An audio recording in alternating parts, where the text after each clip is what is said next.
ನಮಸ್ಕಾರ ಸ್ನೇಹಿತರೆ, mister ಲೋನ್ಸಾತ್ YouTube ಚಾನಲ್ಗೆ ನಿಮ್ಮೆಲ್ಲರಿಗೂ ಮತ್ತೆ ಸ್ವಾಗತ. ನನ್ನ ಈ ವಿಡಿಯೋದಲ್ಲಿ ನಮ್ಮ ಶಿವಮೊಗ್ಗಕ್ಕೆ ವಂದೇ ಭಾರತ್ ಯಾವಾಗ ಬರಬಹುದೆಂದು ತಿಳಿಸುತ್ತೇನೆ.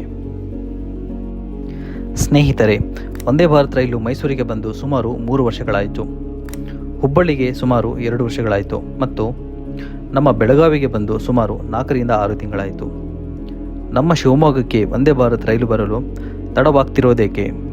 ಯಾಕೆಂದರೆ ಶಿವಮೊಗ್ಗದಲ್ಲಿ ವಂದೇ ಭಾರತ್ ರೈಲನ್ನು ಮೇಂಟೆನೆನ್ಸ್ ಮಾಡಲು ಯಾವುದೇ ಫೆಸಿಲಿಟಿ ಇಲ್ಲ ಮತ್ತು ಶಿವಮೊಗ್ಗದಲ್ಲಿ ಕೇವಲ 5 ಲೈನ್ಸ್ ಹಾಗೂ 3 ಪ್ಲಾಟ್ಫಾರ್ಮ್ ಇರೋದರಿಂದ ಸ್ವಲ್ಪ ತಡವಾಗ್ತಿದೆ. ಈ ಸಮಸ್ಯೆಯನ್ನು ಬಗೆಹರಿಸಲು ಭಾರತೀಯ ರೈಲ್ವೆಯು ಕೋಟೆಗಂಗೂರು ಎಂಬ ಊರಲ್ಲಿ ಒಂದು ಹೊಸ ರೈಲ್ವೆ ಯಾರ್ಡನ್ನು ನಿರ್ಮಾಣಿಸುತ್ತಿದೆ.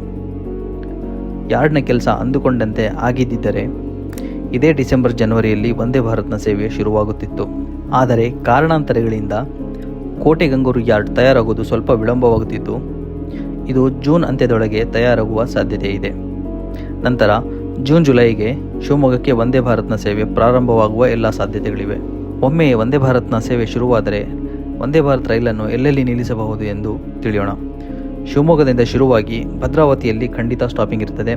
ನಂತರ ತರೀಕೆರೆ ಸ್ಟಾಪಿಂಗ್ ಕೊಡಬಹುದು. ಆನಂತರ ಬೀರೂರು ಅಥವಾ ಕಡೂರು ಒಂದು ಸ್ಟಾಪಿಂಗ್ ಕೊಡಬಹುದು.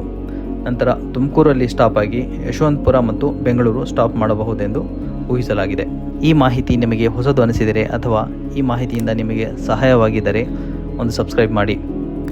ಇದೇ ರೀತಿಯ ಕಂಟೆಂಟ್ಗಾಗಿ ಈ ಚಾನಲ್ಗೆ ಸಬ್ಸ್ಕ್ರೈಬ್ ಮಾಡಿ.